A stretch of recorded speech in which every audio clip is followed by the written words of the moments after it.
All right. So let's talk about why SEO matters.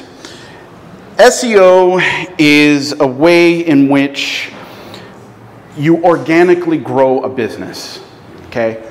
You got to understand that when Google won the search engine wars, it gave birth to two different things, PPC, which is paid ads, and SEO. They're both do things differently. They're both unique, but one is quick, one is rent to play, one is you got to pay to get customers. SEO is organic. It takes more time. But if you want #1 keyword ranked words, you're going to have to work for it, and you're going to have to earn it, right? So the one thing that I like to say in SEO, or at least SEO say, is that the best place to hide a dead body is the second page of Google, because no one goes there, right? That's why this is so important when it comes to whether you've been in business with your website for 6 months or 6 years. If you're not looking to organically grow it through your content, you're not going to go anywhere, right? So SEO is about organic growth, and it is an investment. It is something that you have to look at your website to grow over time. If you want quick results and you need clients tomorrow, then yeah, PPC is the best way to go. You can get clients, but you got to pay for it, right? The one thing that I like to say is SEO is not just because you have a good-looking website. That is part of the problem. That's part of the issue. You have to grow it. You have to put it into different places. You have to let people know in different avenues that you exist, and this is why I exist. So I'm going to break down the only thing you really have to know about the Google algorithm. The Google algorithm is not this AI-driven machine that's ahead of everyone's thinking. In fact, as of right now, they're already behind billions of indexed keywords per month. They just can't keep up with what people are searching, right? The only thing when it comes to a business website that you have to keep in mind is, does your content fulfill search intent? All right, search intent is broken down into 4 things: informational, navigational, transactional, and commercial. And I'm going to use an example of a plumber in Las Vegas. Informational search intent is plumbers in Las Vegas, plumbers near me, plumbers Las Vegas, Nevada. It's informational. It's a word in which it describes the person's name, address, or physical location. Navigational intent. That's if this plumber had a place in its website where he sold pipes or flux, or he sells things that person has to log into. Navigational is navigating away from Google. So like a Netflix login. It doesn't give you access to Netflix when you say Netflix login. It shows you how to go there. Navigational intent. Transactional. This is where you're going to make your money. This is where people are looking to pay you for your services. Best, affordable, cheapest. Adjectives that describe your business is transactional search intent. And the last one is commercial. This is where you get to compare yourself to your competition. 5 best plumbers in Las Vegas. 4 best 3 ways to fix a leaky faucet. This is where you get to commercialize your intent so that people come to you based on commercial, but they stay on your website because you have fulfilled that intent. Now, right down here is the formula for guaranteed web success based upon search intent. When you write anything on your website that is fulfilling search intent, whether it's informational, navigational, transactional, commercial, you want to establish what's called EEAT. This is a bedrock of foundation of SEO: expertise, experience, authoritativeness, and trustworthiness. Here's an example.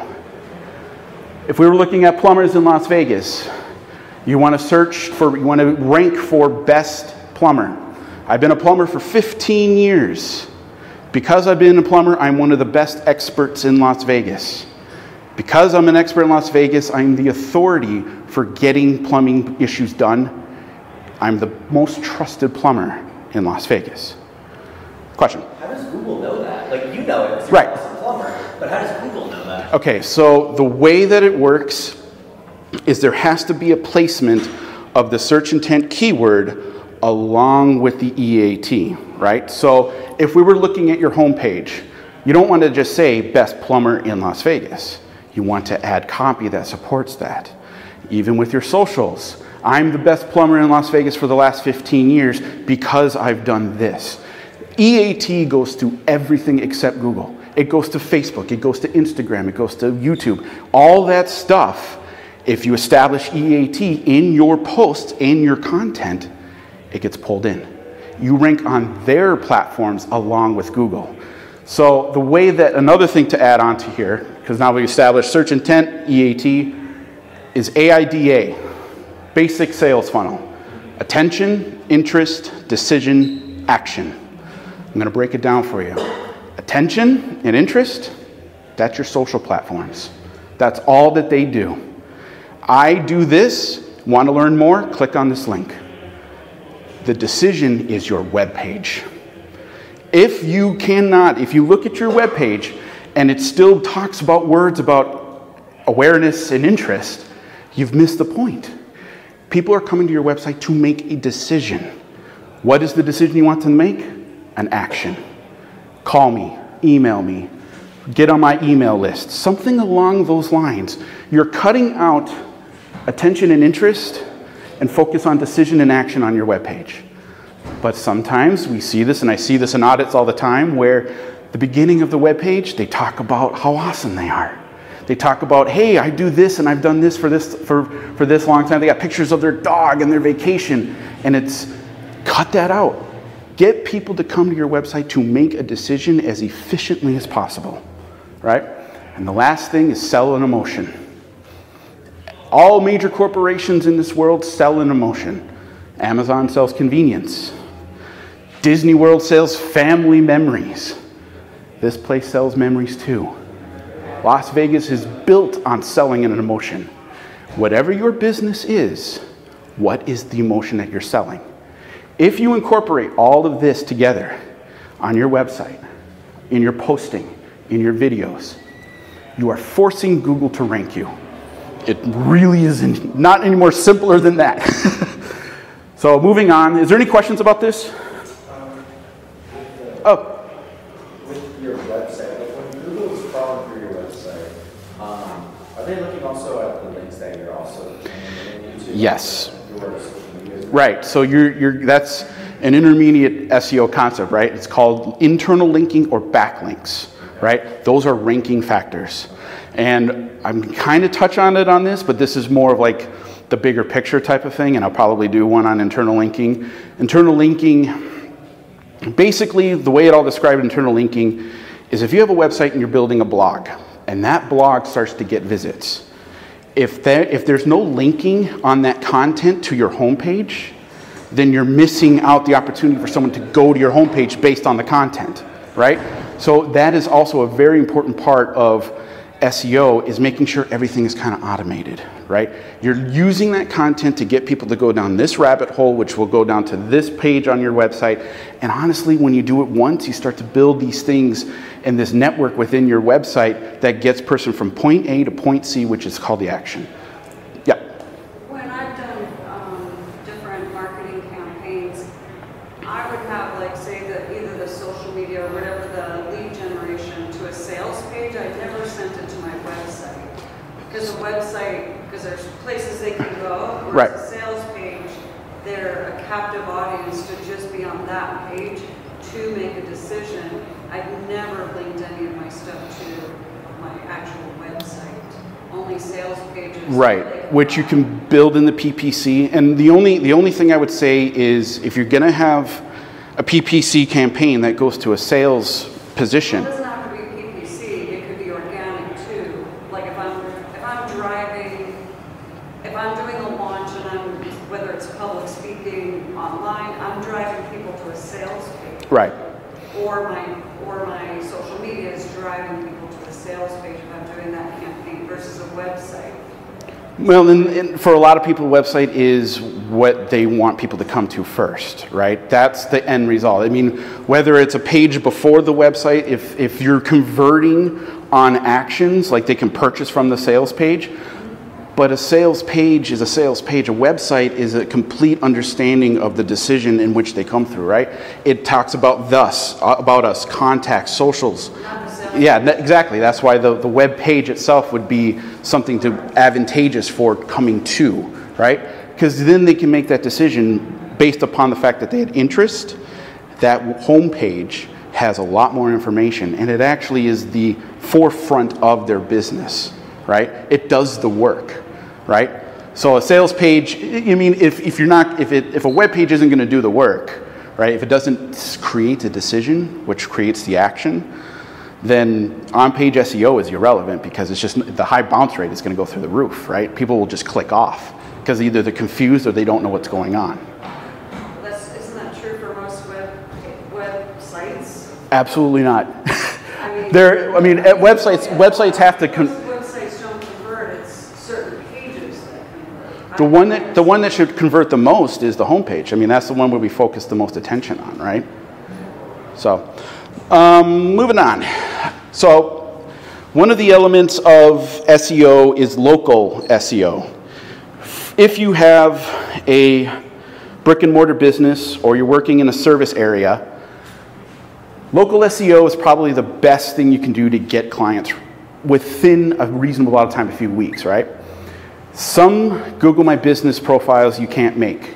If you work in a co-op, if you have a P.O. box as your business address, or if you run your business out of your house, you're not going to get one. Now, you can circumvent it to a service area, and that could work with your residential home because it doesn't recognize your residential home. It recognizes the service area.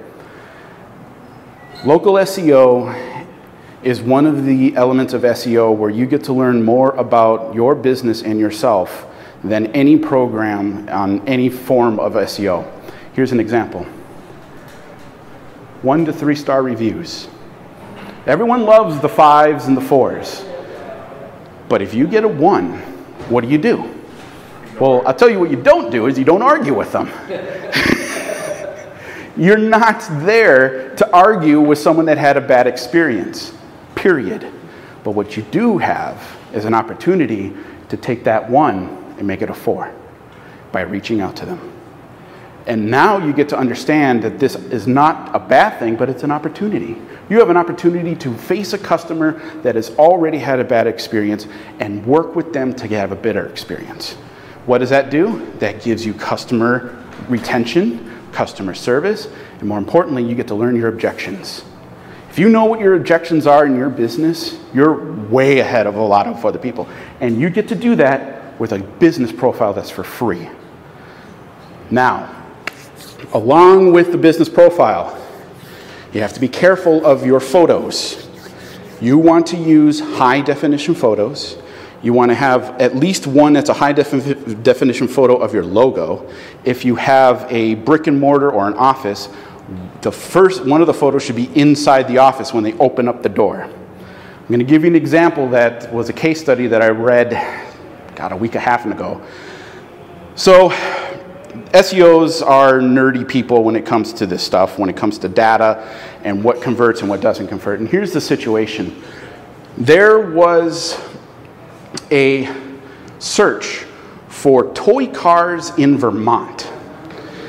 And they were looking on the local map pack and along with the image search, when we look for images, to see which was the highest ranking photo with the profile for toy cars in Vermont. So they went through and they saw all these toy stores that had pictures of aisles with cars in them. But that wasn't the highest ranking one. The highest ranking one was an antique shop that had cars on a glass table, but it was lighted, it had a focus on the cars itself, and it was in high definition. It was an antique store. They just had a table full of toy cars.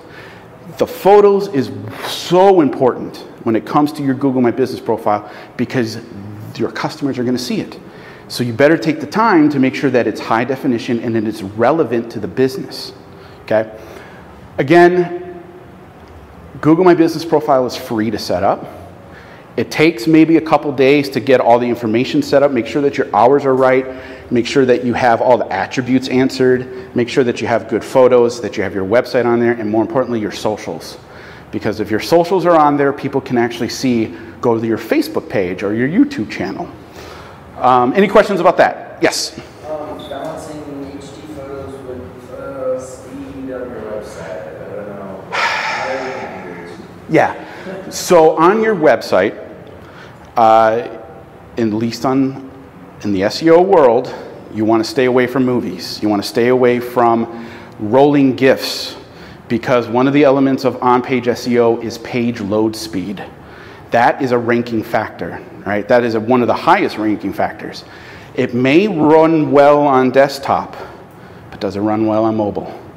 Most businesses, 60 to 70% of their new customers are coming from mobile anyway. So if it's a movie that looks good, and even if we give you the benefit of the doubt that it's relevant to the business, is it slowing down the mobile layout? And is it slowing down the page speed? Maybe something to think about to get rid of it and just have a static photo. Yep. So when you say movie, you mean video? Video, right? yep. So even if it's like 30 seconds, that can be... Can slow it down. And actually in my audits, I can actually see, it's called the Google Vital, Core Web Vitals. If you have a movie that's high definition, that's around 30 seconds, I can actually see in the timeline when it finishes loading, and then what's called the first layout shift, which is the first element of copy. And if it's this long and then the copy is within 3 seconds, it gets an F rating. And if it gets an F rating, people are going to click off, or they're going to be like, I don't know what's going on, and they move off. And that's determined by the bounce rate. So it's a good practice. If you have to have it, you have to have it. But when you come to optimizing, if you can get rid of it, get rid of it. Just have static photos, or focus on the copy. Focus on selling your emotion. Focus on establishing your EAT. I thought video got ranked. I thought video had high ranking also. On web page, on-page SEO, it doesn't. Web pages... For searching? Indexing, yes, but again, if you have a video that's so slow that it breaks it down, then ranking is irrelevant because you have a low score. You know what I mean? Go ahead. Question. So would it be better, because I get your point on speed, because especially if you have like a really crappy server that doesn't just serve out video very well. So what would be your take if we decide to use like Vimeo or YouTube or something for to stream the video and just link it that way? Is that better, or does that have to have its own SEO tweaks too? So you're taking a video from YouTube and putting it within your website. So let's say yes, that works if it links out to YouTube, right? Because the initial layout shift is the copy of the hyperlink, not the video itself. Okay. So if someone is coming down and say, oh, I want to see that video, boom, they go to YouTube, and you get the referral for that, the referral code. So, right, as long as it's not embedded, right? Okay. Good. So that works. Okay. Yeah. The other thing too, what about like, I don't know, there's a lot of features on Squarespace that I use where it's like parallax scrolling. It's probably causing a lot of like JavaScript and stuff. Yeah. I think for me, it's an issue with loading time as well. It's a big issue with a lot of websites, and you have to look at your website as a customer first in many businesses, right? Is the customer going to look and say, okay, this is just a video and I'm already swiping 3 times to get to copy, or I'm scrolling 3 times on my mouse to get to copy? Again, when we look at on-page SEO, you want to have something to make a decision right away, right? What is the decision, what's the action that someone can do within a second of coming to your website, right? Because they're warm, they're ready to go. They came to you from social, they came to you from your YouTube channel. They're ready to buy. They don't want to scroll. And who would want to scroll? They're going to click off. You know what I mean? So even in the building of a website, we have to look at the different tiers of customers and how can we get them quickly. You know what I mean? Bring up to your point too, again, both of your points. The parallaxing animations or any of the fancier stuff, the tough thing about those, we've also measured it from a UX perspective, is that a lot of those don't sell very much because also the visual factor, even though it's fancy, it doesn't go straight to convert right away because you're not getting to the copier or the CPA that gets in the buy to begin with. And the other half is that you have accessibility issues that run into those things. Screen readers can't cover that. Yeah. You know, for parallax animation, it messes people up, especially if you have motion sickness or seizures, like those type of things. They can mess a human up, and then it's like that could have been a potential customer for you to buy. Yeah. You lost. That. Right. Yeah. Right. Okay, let's move on. Oh, did you have any more questions? No? I was just going to say, I actually concur what he said. The content loading is very important. I did studies a few years ago on UX and did low page, and it didn't matter how long the entire thing came up. It's really the content itself had to be right there within a matter of 2 or 3 seconds. Right. And that was still kind of. So SEO is a marathon and it's not a sprint. So when we look at both sides of PPC, paid ads using Google AdWords, that is much faster conversion, right? You're putting copy in, it goes onto the sponsored ad. How many of you, just raise your hands, have clicked on a sponsored link in the last 3 weeks? Try not to. You see my point? Sometimes that copy for that sponsored ad converts you because of search intent, and you say, okay, what is this? But again, we can say that probably about half the room don't click on sponsored ads, right?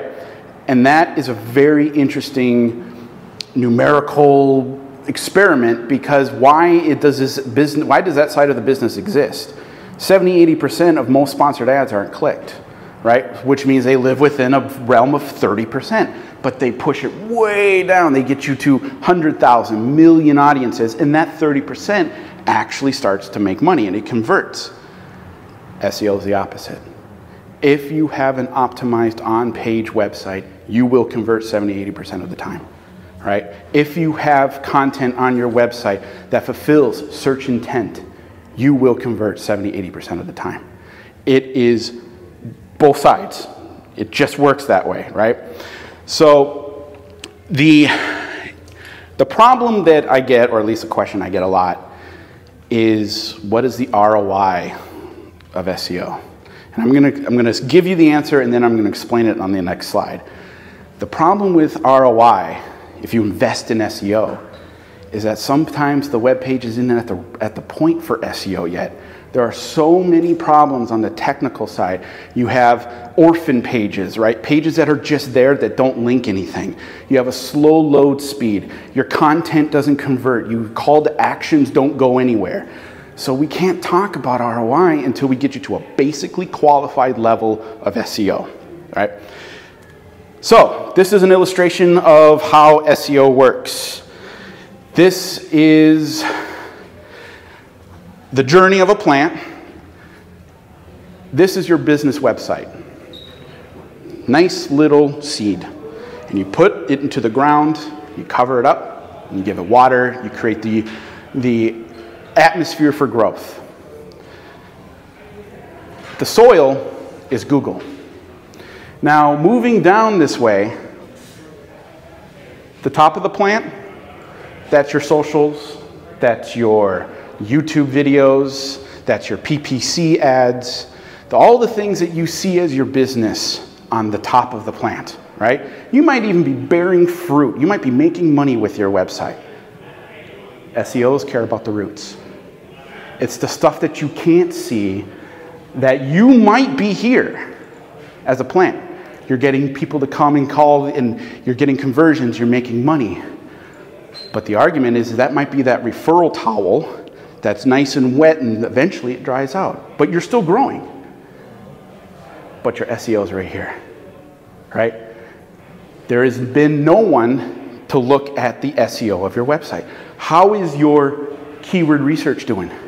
How's your backlinks? Is your content converting horizontally so that this plant can grow up even higher? Businesses that are down here, they have been doing it for years. Years and years and years and years and years. They have developed a strategy that basically forces the roots to grow down because they focused on backlinks, load page speeds, all these things that are relevant to SEO. But as a new business owner, a new business website, you still need research.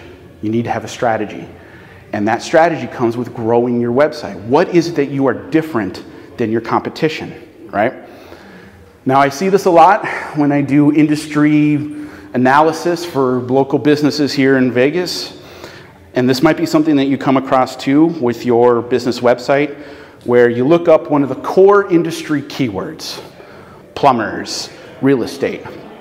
And you look at the first 3 sections, first 3 ranked keywords, and they're national companies. The problem is, it's not that you don't have a good website, you just planted it in a rainforest, right?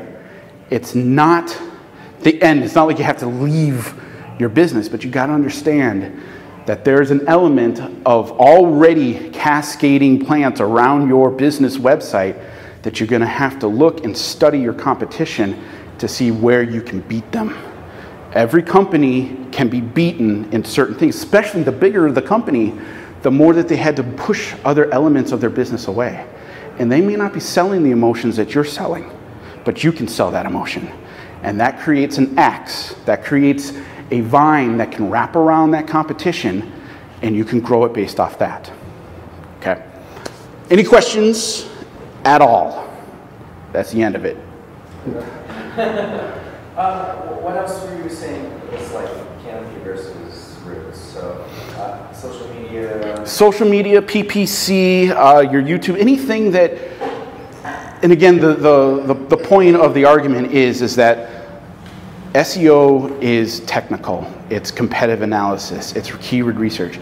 It's things that actually grow the roots down that you don't see, right? And that's what makes SEO kind of a complex subdivision of marketing, because it's these little things that are done that actually stabilize all the efforts that you do with your business outside, right? If you use keyword research in your videos with search intent, you will get more views. And if you put down in the description a link to your website, you get a referral conversion, right?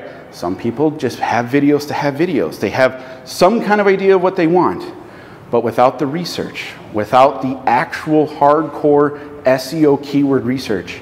And from that, you can come up with ideas for your business just by doing the research itself. What are the core keywords for your industry? What are the questions and objections that your customers have come up to you with?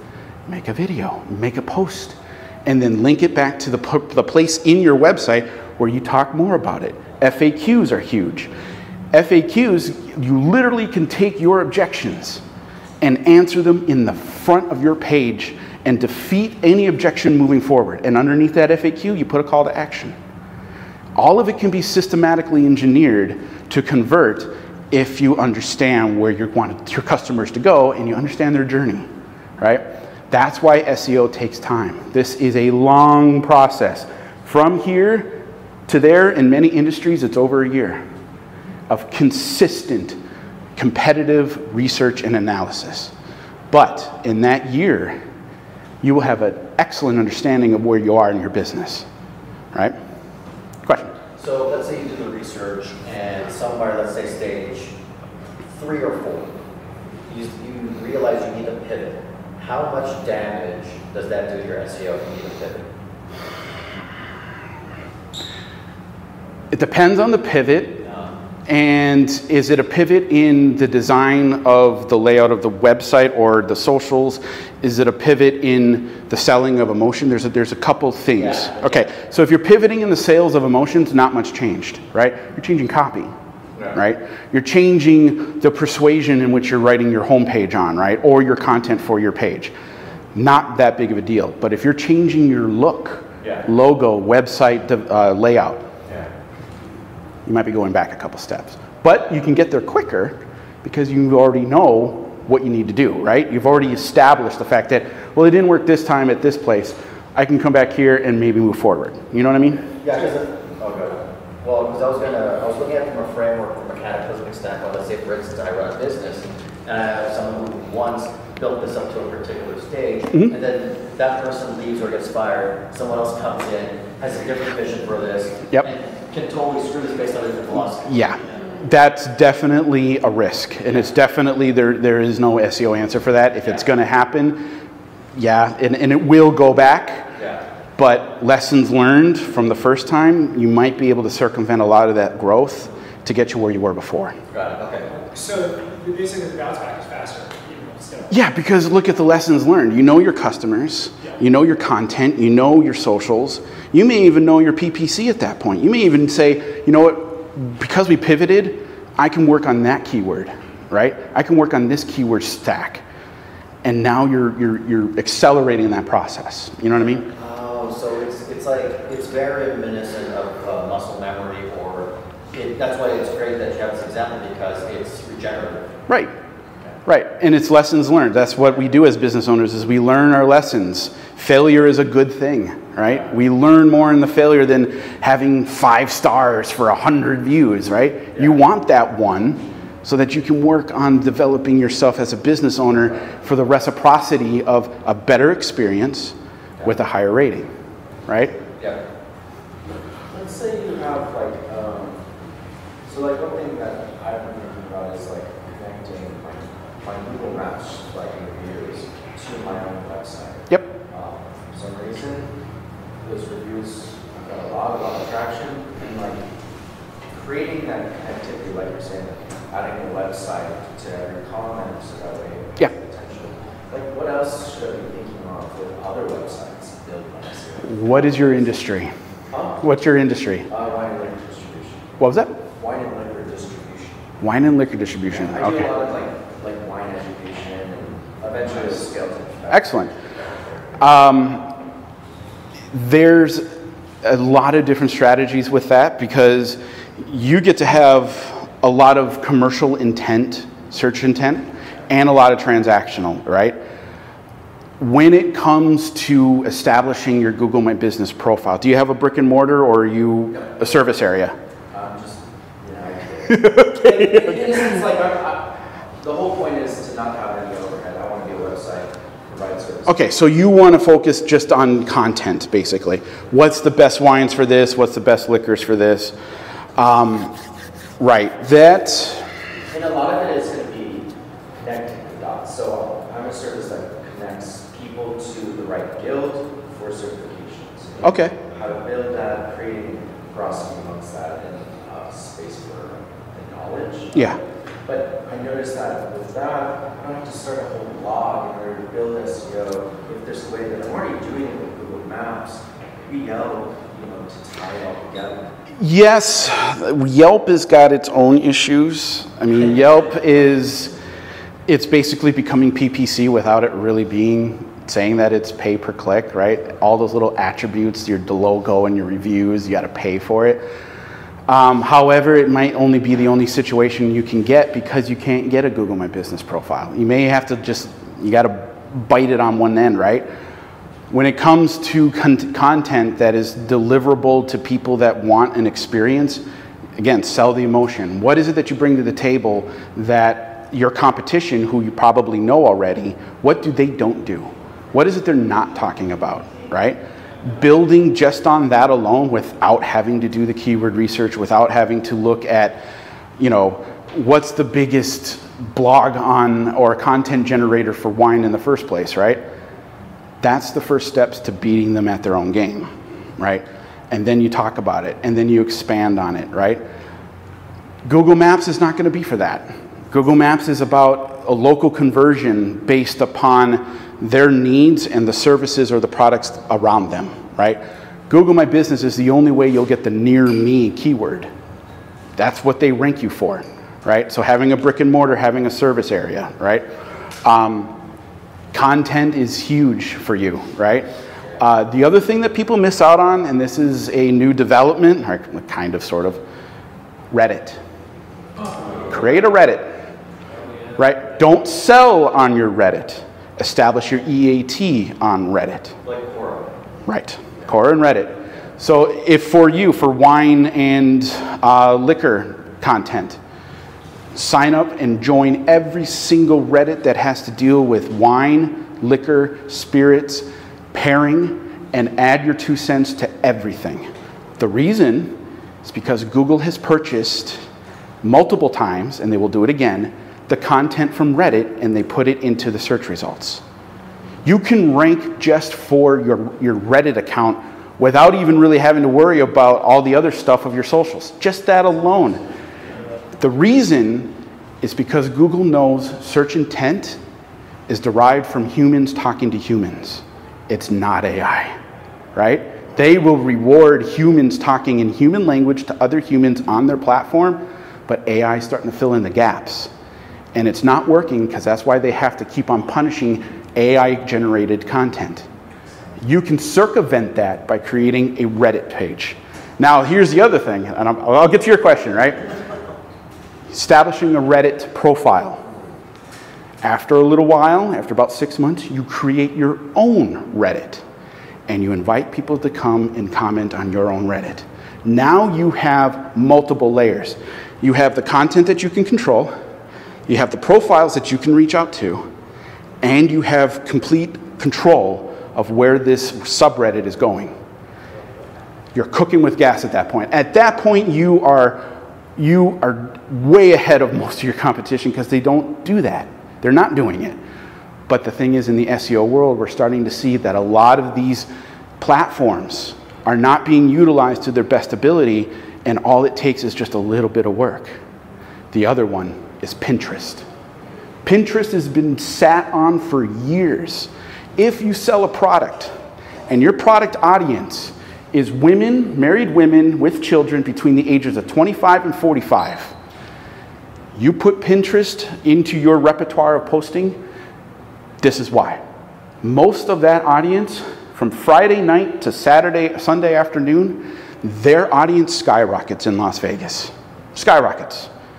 And if they have an annual income of over $100,000 a year, they are looking to be entertained on Pinterest. It's easy to create product or service based on that audience in a Pinterest pin and put it out Thursday night. I've seen it work. It's one of those things, and again, we don't think about this. We don't think about utilizing the socials to work for you instead of you putting in constant content and like getting 5 likes. And like, well, what do I do with these 5 likes? Use the platform to your own advantage. And this is another element of SEO where it's like we're engineering these things to do the work for us. Question? So I kind of want to go back to the Reddit sandwich you were building there. So I'm an enterprise SaaS from cybersecurity, so a little bit different from one but so you're saying set up a corporate Reddit that like runs around and just talks to people? First, you want to set up your own, right? An individual, right? Right. If, as the company business owner, the person that is in charge, you set up your own first as a personal. You would use the subreddit after you've been on there for a while, and I would say a karma of probably 50 to 100, right? And we know that that takes time, right? You know it takes about 6 months to a year to build up that much karma.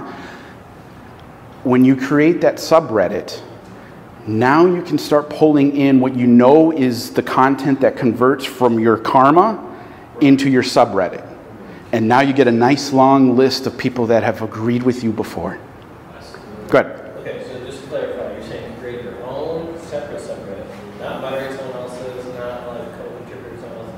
Create your own separate subreddit that you. Okay, got it. Yep. And you understand the logic of it, right? Is there a way to bring people to your subreddit? Like they're like a SEO for your subreddit? There is, yeah. There's an SEO strategy for how you would write the description of your own subreddit. At that point, you could basically be writing it yourself, right? You would know after 50 to 100 karma what about your business that you create the subreddit for, what it should be geared towards. And for Reddit, it's an SEO thing. Yeah. It's one of the newer developing ones. But SEOs knew that Google was purchasing the content from years ago, and they keep on purchasing it and keep on purchasing it. And now we're starting to see it in the search results pages for those snippets, right? And on the other side, and next month I'll do a SERP review, but there's also Reddit snippets on the other side as well. Like SEO is like the dark matter about the internet. Like everyone knows it's there, but no one sees it. But yeah, that's dark hat stuff, and it does. The one thing about black hat SEO is that it looks cool when someone talks about it, but it's gone in less than 30 days, and actually you can get penalized, and in certain situations, Google can take down your web page, right? And keyword stuffing and all these black hat techniques that don't really matter anymore. If you focused on the actual organics, you wouldn't need to go to that place. You know what I mean? Question? Yeah, you use the term subreddit. Yep. Versus Reddit. Like I don't know. Subreddit is a category that is when r/ and then it's called a subreddit. It's a separate page on Reddit. You can create one, right? So it could be whatever you want. Wine and liquor, subreddit wine and liquor. And then that is indexed in Reddit, right? So then you could ask a question in it. You know, what's your opinion on the best wine for the summertime? And people will submit their answers, and now you have control. You have them. They're in your subreddit.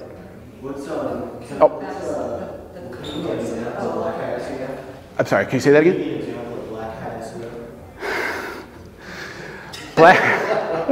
Black hat SEO, let's see here. Paying for Google reviews. Black hat all day. You will get your business shut down in probably 30 to 45 days. Because Google's very good at authenticating your reviews. And if they see that it comes from an IP address that's outside of your area of operation, your service area, they're going to start flagging it.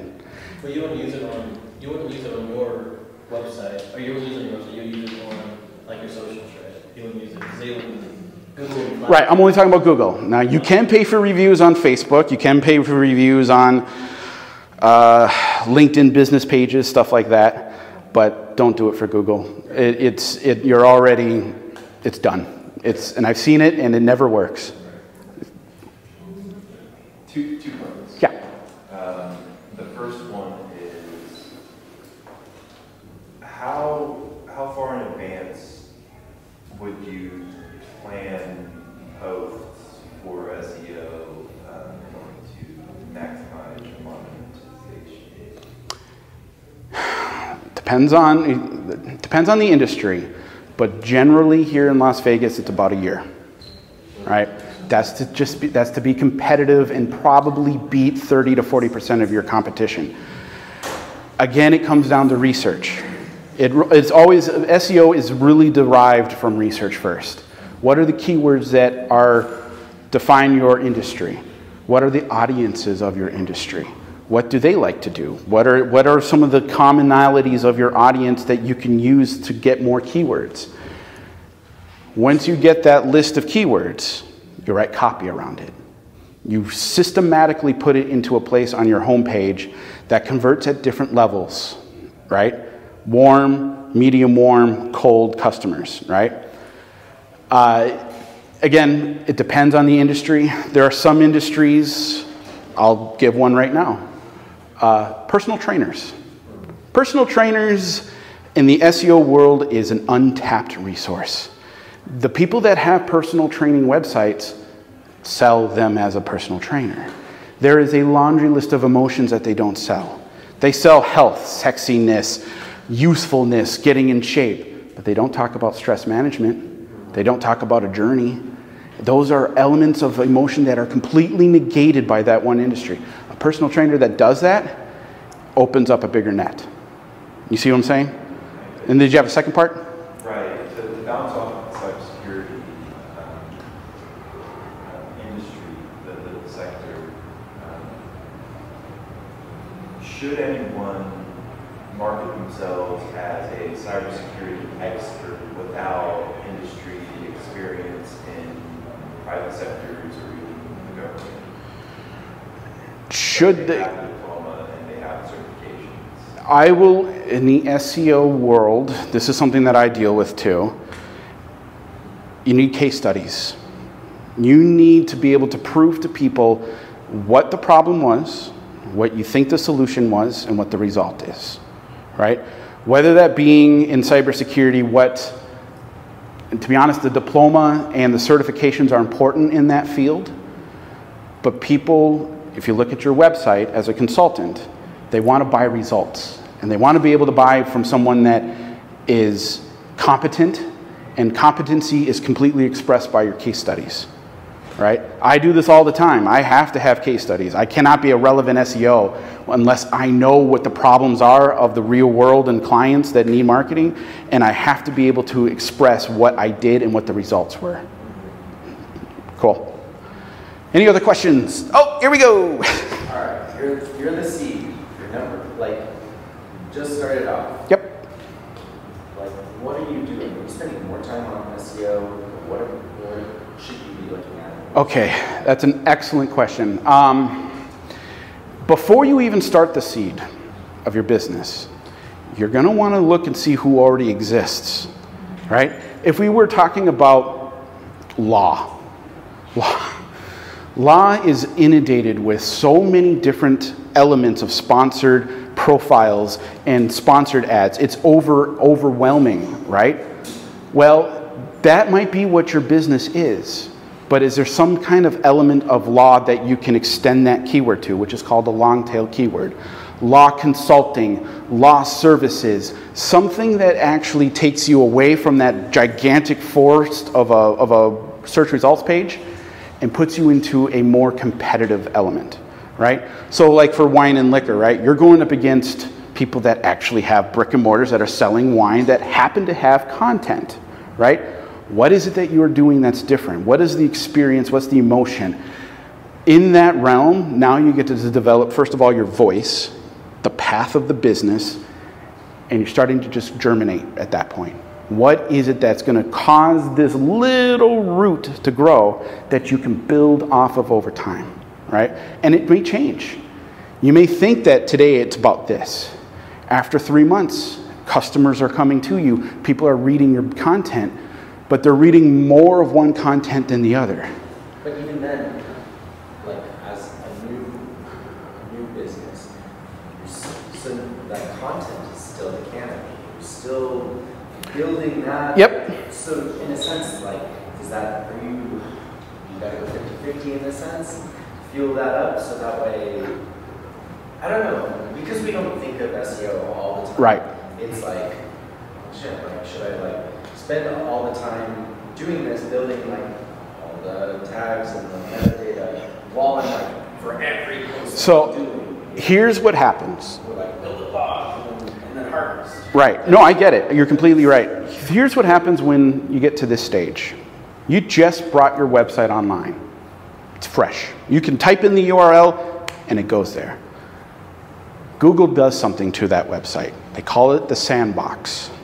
It is a penalty time for 3 months in which you will not be able to see who is coming to your website, and you won't be able to use the analytics to see what they did, right? It's a reason for this, and the reason is called indexing. When you bring a website online, think of the indexing process as little ants, and they're sending little ants to your website and they're bringing something back. They're bringing back the title, they're bringing back the meta descriptions, they're bringing back the images, they're bringing back all these little things back to Google, and they're putting it in their servers. When you're in the sandbox, you get to focus on the other stuff, because the sandbox is only relative to your website. It's not relative to your socials. It's not relative to Reddit. It's not relative to YouTube. You get to play with all that other stuff and find where this is going to grow. That just takes 3 months to get started. You know what I mean? But this is your content ideas. This is where your backlinks come into play. There's so much more in the roots that allow the plant to grow up higher. You know what I mean? It's just a lot of business owners don't know where their business is at. And a simple audit or a look can tell you volumes just on the root system alone, because sometimes I see this. The business is here. The roots are here, and they got 3 months. They're losing traffic every month, and it's going from 100 to 60 to 30 to 20, and they don't know why. Question? Yeah, so the sandbox is basically it's a secure, like this is where you're at now with an SEO, right? Yes, so it's even more basic than that. It's a penalty time in which Google is saying in 3 months we're going to index you, right? Now this is what's so important is because since you know that, focusing on your on-page SEO with research and the content keywords, by the time that 3 months is up, you may be here because the content that you created for your website is now indexed and now people can find it. And because you wrote on the back end conversions to your homepage, now you start to grow the plant up higher. You know what I mean? Yeah. So using it to your advantage because it's going to happen no matter what. They say, we're penalizing you. And don't think of it like you did anything wrong. They're just cutting you off so that they can index. So I got another question. Sure. Back a bit further on the metadata and stuff like that. For long tail keywords, which is kind of like the specialized stuff, do you have to, is there a taxonomical hierarchy to that? Do they have a reference table of like, oh, this is related to this, this, and this, and you have to reference this? Does that exist or is that not? It has to be created in the SEO world. It's called a topical map, right? So whenever I do keyword research for a client or for an audit, I need to come up with as many keywords relevant to that industry and then map it based upon that search intent. It's like a word cloud. Right. Because of that, once you do that, you start to see similarities between certain keywords, and then you can create content that knocks them out, right? You can do 3 keyword content words in one blog if you map it out correctly. So, okay, finish, yeah. In that cloud of words, there's basically kind of like a compilation across the net of like these are all related to each other based on historical, like. Right. Keep in mind, you are right, but Google is so far behind on indexing their own words for intent. They're behind billions per month. So again, when we talk about the algorithm is not this Illuminati machine that is dictating all that we do. It's still far behind. It still has to catch up, right? That is why when you look at long tail keywords and there's a thing called volume and competitiveness, finding words that have 0 volume, 0 competitiveness, it's a gimme. They're giving it to you. You put a content, you put some search intent into that. Once Google indexes that, you get 100% of that views because you're already ranking for it. So preparation is opportunity. Yeah. So the thing is, when it... Those are keywords? Yeah, so keywords with 0 volume, 0 competition, right? And it's just because Google hasn't indexed it yet, right? And the thing is, there's a philosophy... Oh my gosh, you okay?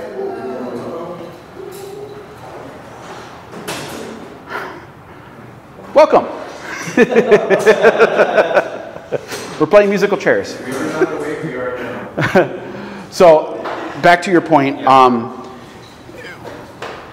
Keyword research is going to be able to find you the hard-ranking core competency industry keywords, but it's also going to open up keywords that you didn't think, well, that's relevant, right? You know what I mean? Yeah. And then there's a lot of different philosophies. It's better to rank position 50 for a core industry keyword, or position 1 for one that's not indexed yet. That's true. Okay. You know what I mean? And that's on the business owner, that's on the website owner to decide what the path is. Okay. I'm only saying this is what your elements. These are the pots that are placed. What do you want to do with it? That makes sense. Okay. Did you have a question, sir? No, I was going to make the same. Okay. I was going to talk about volume intent and the search. Right. Keyword research in SEO is the most important thing that has to be done right away. Yeah, and it derives from it, right? How does what you're doing with SEO dovetail with PPC? Because I know like the page rank is important for that. Yep. So with PPC, I see this a lot. I see this in other marketing agencies where they do core PPC competency, but no SEO. They have it on there, but they don't have case studies. They don't talk about the topical mapping. They don't talk about Reddit. No agency's talking about Reddit right now. And yet SEO agencies talk about Reddit, you know, because it's so important right now. They talk about the things that people are overlooking, right? A lot of PPC is heavily relied on AI because it can generate copy and it can generate content. It can generate a engaging sentence to entice someone. But this is the argument about AI and SEO. SEO isn't dying at all. It's actually making us more efficient because AI is written to impress you. You are writing to impress your audience. AI isn't going to get that yet, right? It's really cool that you can build a website with AI. That's amazing. But is it converting? Does that AI know your audience? Before you even click to get a website created, you better have a booklet of understanding of what your business is, who you're reaching, how you're going to reach them. Take that and work with it into your website. And AI isn't going to get that yet, unless you want to write 6 pages of prompting, and even then it's not going to get it. Actually, I was curious about that. I always get that question. Because, I mean, I had to go through my website to like create SEO for each page. Yep. I mean, is that a good start or? It's an excellent start. Because it also is a GPT on my company, so yep. I bet it as well. Right. It knows a lot of the history that I've been building with the website, so in a sense, it knows what we're doing. It does, but here's the problem. Google knows this, and Google penalizes for this. Using AI. Google's last core algorithm update was specifically targeted to AI-generated content. Because you would think about it, I need to create 3 blog posts in a week. Well, I'll just ask ChatGPT to do it. And then you make it, you create it, you post it, you get nothing for it. Where if you were to take the time to research and write it like a research paper, concise, with references, with links to other places, to case studies, to all of these things to make this nice, really long, concise blog post, and you put it, boom, you'll go up. People respond to human interactions and human writing. They may look at AI and say, okay, that works. Oh, no problem. But Google knows this by now, and they are shutting that down. And they're very good at it. They're really good at it now. And that's the thing, is like, if Google's already investing in taking Reddit content, why would they want to do that if they're allowing AI content to come in and just be unfiltered, right? Their business model is human interactions for humans. So write it yourself. Write it as if you're talking to someone. Your content, your blogs are your opportunity to pitch. Who are you? What do you? Why is this topic so important to you? You know? What about the actual SEO tag itself? So that's what I. You can AI that. Would they penalize you? No, because it's essentially a keyword, right? Right. Right. They putting in a keyword for a keyword tag for a content. That's fine. Okay, that's what I meant. Yeah. Basically, I had to go through my entire website and was like, this is what we're doing. This is for each SEO page. Right. You can, like, I get it. It is a headache. It is a headache. But that's why I was like, I don't want to do all of that. I know. Page. But if I get dinged for it, now I got to write it. Then you're already going to have to do it, right? Yeah. All right. He had a question in the back. Yeah, just real quick, simple question. We're talking about blogs. Yep. Being penalized if they're AI generated. What length is kind of good practice? Oh, that's a very good question. What is the common length in the SEO world? 1,200 to 2,000 words. Okay, with an actual structure, right? So in the SEO world, we have what's called H1 to H6 titles, right? H1 being the highest priority. It should be the title of the blog. H2 supports. H2 supports H3 supports H2. It's a structure. It's like the research paper that you would write in college, right? What is the topic? This is the supporting argument. This is why. This is another supporting argument. This is why. Blogging is the same thing. It's the same thing. Now, there's one thing though. I know, and it sucks. And the only reason why I know this is because in the SEO world, we do have a lot of discussions on what does a blog actually do. This thing has been around for 20 years. Everyone talks about blogs.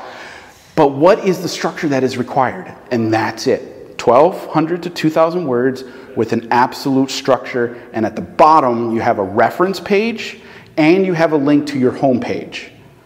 I know. Another thing though, too, is like with mine, I use Squarespace. So when they tab or you're doing your fonts, they're automatically doing a lot of that for you. Like, the headers are all under one, and then your paragraphs are under another, so that way they know how. It does. Squarespace does a really good, but and again, utilizing and understanding what your whole point of your content is, and not trusting a computer to do it for you. You know what I mean? And again, this is the problem with AI, because it's so convenient and so fast that we just believe it because it presented itself to us, right? When you are trying to get business and you're trying to make money with a website, are you going to trust an AI algorithm to write the copy that's going to convert, or are you going to see it and say, I can do that better? And just say, thanks for the suggestion, I'm going to use that for what I need it to do for me, right? SEO is old school. It's a snail pace of an industry. It takes time. But here's the situation. If you were to use AI practices for 1 year on your business website, just think of all the information you'll get. You'll know your customer. You'll know your keywords. You will be able to go to a PPC agency with 5 keywords that are low competiting, high volume. Write me an ad for that. And you'll be able to save so much money, right? But again, PPC serves its purpose. It gets in front of customers right away. This, in SEO, it doesn't get in front of customers right away, but it takes time. But you get to earn that keyword. And once you earn it, now you got to keep it. You got to keep your content fresh every single month. Someone's creeping up on you on your #1 keyword. What did they say in their content that's better or worse than you? And rewrite it. And then if you see someone that you can beat because their content is crap, build it and send it out, right? Because everyone is beatable. Everyone is beatable. No one gets to hold #1 forever when it comes to keywords. It fluctuates all the time. And a lot of the time, if you just did the research on what they actually got that keyword from, and you do it better, you'll win. It takes time, but you will. What's the website that you would go to for that? Is it Google Analytics? Or is there a page? So the Google Webmasters Help page is basically the SEO Bible in a general sense, right? The Google Webmasters Help, I believe, documentation. Most of what I talked about is on there anyway in a more general sense. In the SEO world, we take that and we put it under a microscope. We have to. It's part of what learning how it works. And I'll be honest, a lot of SEOs also focus on Bing. They also focus on the other search engines that are out there, because little ticks is what matters. Both Google and Bing are working and relying on both of their data struts, right? So if you rank for Bing, that helps you on Google. If you rank for Google, it helps you on Bing. Now, how many of you have actually been on Bing in the last month, right? No one goes on there, but in the SEO world, it doesn't matter. Optimization is optimization, right? It's all part of the same game. And again, we have in the industry, we are changing it to search everything optimization, because we're seeing all these little things, Reddit, YouTube, Facebook, all these things based upon your research and your keywords. You can be optimized for those platforms just by what you post with intention. Good. So you spoke a lot about the nice monopoly of Google, and it's very close second thing. Have you seen other platforms like TikTok, Facebook, etc.? Have you seen them starting to eat the market share, and have you had to do anything about that? TikTok, and here's the, yes. TikTok is excellent at product reviews, pushing product, right? Quick little videos, click here to get your, it's really good at that. It's terrible at content. I mean, look at it. I mean, everyone's doing this on TikTok no matter what, but they stay on product. They stay on things that are actually selling someone, because you can go live with it, right? Instagram is good if your audience is younger. LinkedIn is good if you're a business to business or your audience is older. Facebook, in between, but Facebook has the groups that you can promote into, Vegas locals, something along those lines where you, if they allow promotion, but even if you don't have promotion, you can practice your Reddit persuasion talk in Facebook and see what kind of engagement you get on Facebook, so that when you create your Reddit page, you have a better understanding of how to convert them.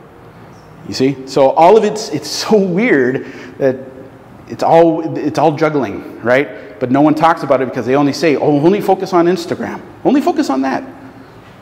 How much does a like get you? You know? What's the conversion of a like to a dollar amount for your business? It doesn't exist. Instagram, now that you can like sell on there in space, what is the value of that?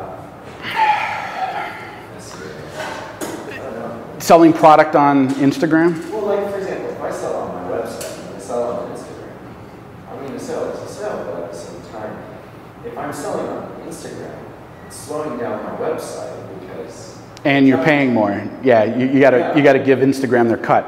I would promote your product in a referral code to your website. That way you keep more of your money, right? Use the reels and the stories to your advantage to push people to your homepage, right? You know, you could say the same thing about Facebook Marketplace. If you're brand new and you got a garage full of stuff that you need to sell, Facebook Marketplace that all day and get it out. But don't build a business around that, you know, because you're talking about something that's completely different. Facebook Marketplace is perfect for quick transactions. It's basically a scaled up Craigslist, right? But if you're selling something that you've created, produced, a product, don't use Facebook Marketplace. It's just, you're not gonna make any money because Google or Facebook is gonna get their cut. And you have an opportunity with your homepage to convert them and understand why they're there. You know, but yeah, everyone's trying to make money off of somebody, but the more that you research, the more that you do the homework, the more that you can start weeding out all the other crap. And then from there, you can use those platforms to do the work for you. So, any questions? Any other questions? Yes? I don't understand this. Why does Google make it hard for penalizing for using AI? Because it's not written by humans for humans. But so then is that just like a divorce thing, like we don't want this? Right. So they're going to penalize you for writing AI content for anything at this point. And there's a reason, right? The reason is AI does not fulfill search intent. Right? Search intent, and I know that you came in a little late, so I'll break it down for you. Search intent comes down to 4 attributes: informational, navigational, transactional, and commercial, right? Information is what the business is. Transactional is they're ready to buy. Commercial is why they should buy from you, right? When AI doesn't understand that, it's not going to write copy that converts at that level. It's just going to satisfy what you want. But you are owner of a business. You need to write things that satisfy your audience. AI doesn't do that. AI doesn't understand that. It won't understand that. Right? Unless you really, really write a large prompt, it still won't, because it's only trying to keep you happy. It's trying to make you say, oh God, this AI is great. Using who you are as a human being, as if that content in that web page is talking to somebody, that converts. Right? And in the SEO world, we can see How many people are on your website? How long did they stay there? Were they on their phone? What type of phone? Where did they start? Where did they end? Did they buy? How much did they buy? All of that is as SEOs, we figure that out, right? And then we come to you and say, well, don't use AI anymore because it isn't working. It doesn't talk to the people. It's talking to you, right? So, no problem. I think we're wrapping up here. Any more questions? I know you got one in the chamber. Believe me, I'm going to be here next month anyway, so I think next month I'm going to go over the search results page, because a lot of people have missed why these things are situated in the search results page and what their purpose is, especially with sponsored ads, the local map pack, the snippets. And I think understanding how that's laid out and how important it is for your keywords, that you can actually find your competition and find why they got there, right? And if you understand the hows and whys, then you can find the ways and how to beat them or do better or do something different. So, when you refresh on Google Workspace, is that actually forcing Google to crawl through your site, or do they have their own timing? And that's they do it. So, when it comes to indexing, just because we're in that sandbox of when a website goes live, it does not end. Bots are always looking for what's different, right? And again, we got to look at the Google algorithm is not this utopian Illuminati machine, right? It has to serve a focus of finding content as quickly as possible, grabbing it, and then putting it into their servers. So that is why when you write a blog, it's important to have all these things structured out, right? And then there's another element of content, blog content, called schema markup, right? Schema markup is a JavaScript code that is embedded along with the blog that basically shortens what it's about specifically for the Google bot, right?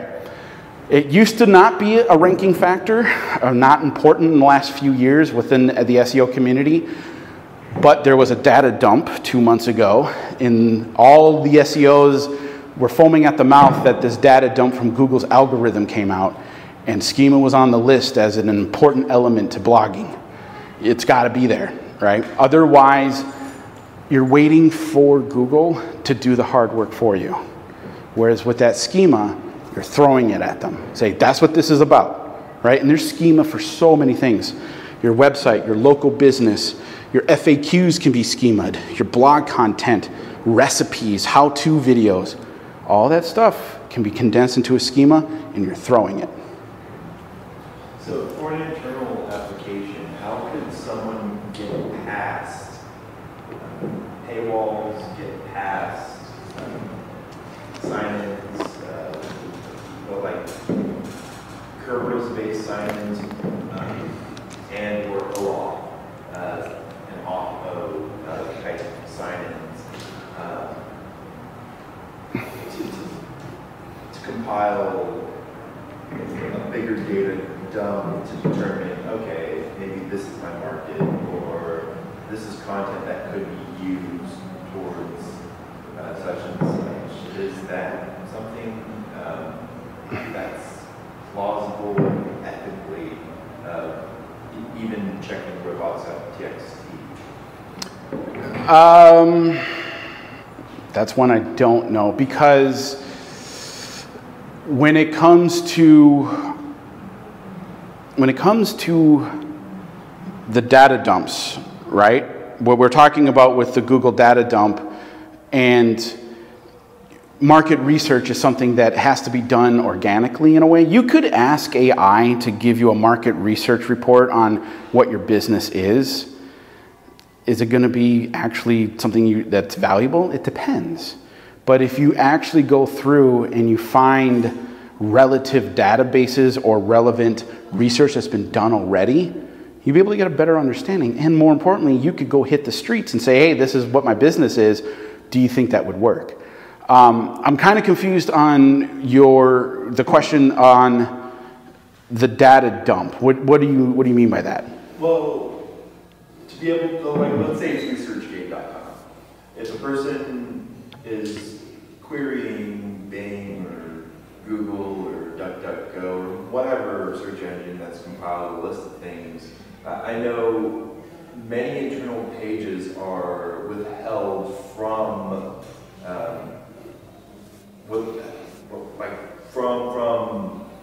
ResearchGate, and also things like the Wayback Machine and other types of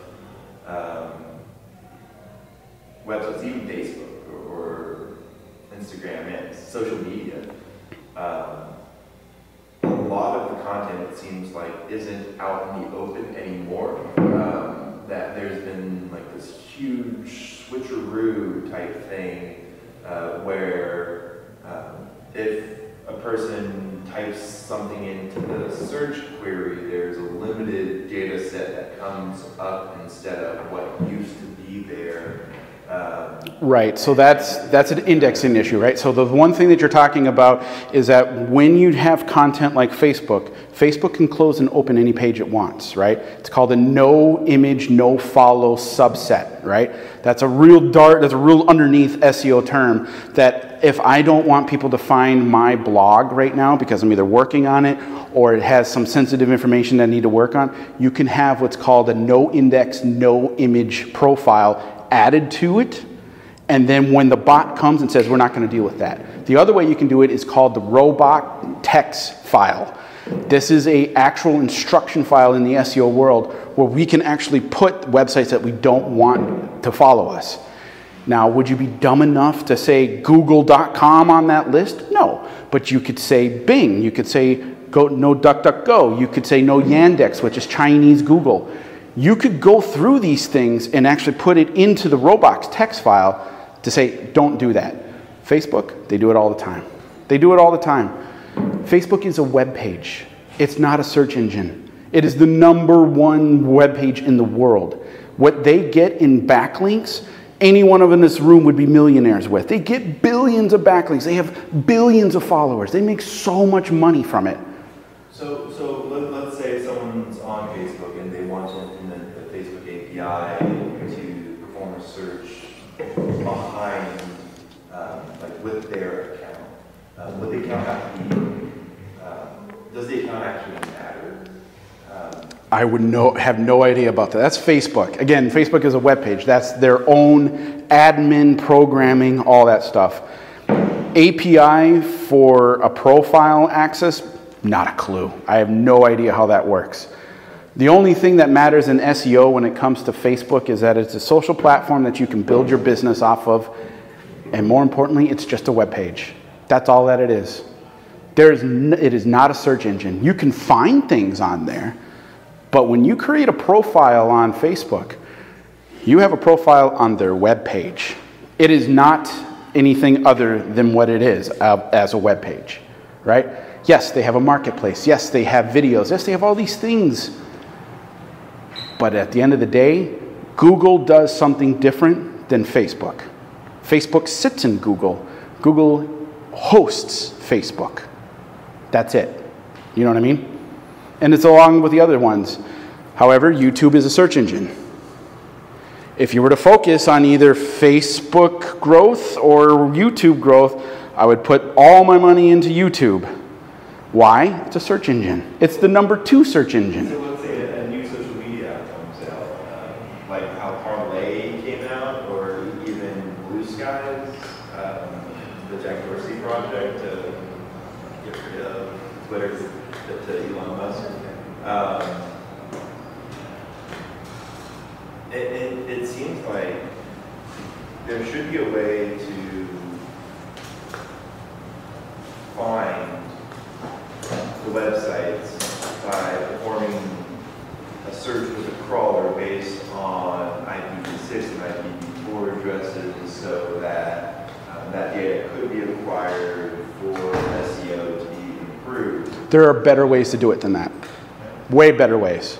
So when it comes to gathering data, that's why SEOs have keyword research tools, right? When it comes to gathering information on markets, there are websites that literally look at the pings on topics based upon Google Trends.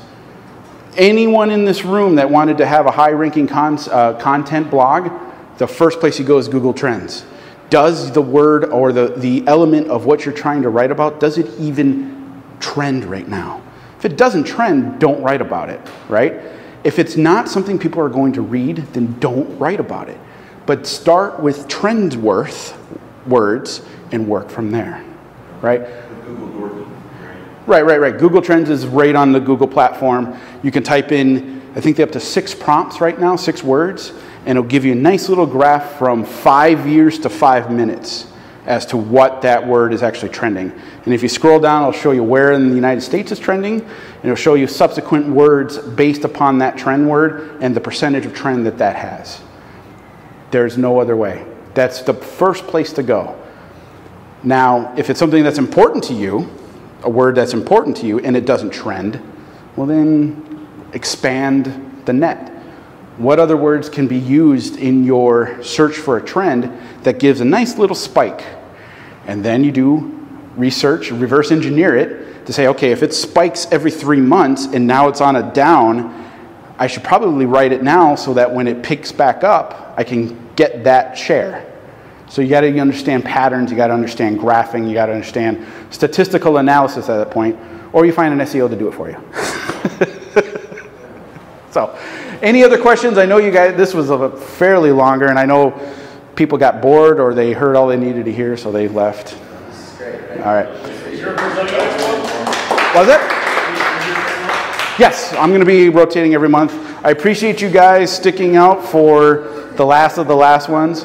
I'm going to have a gift for you guys. If you guys have a website and you want me to look at it, I'm going to give you guys a free website audit for being a part of this. As the first real group of people that actually sat down in here. Just give me your business card or your website and an email, and I'll do a quick little look at it.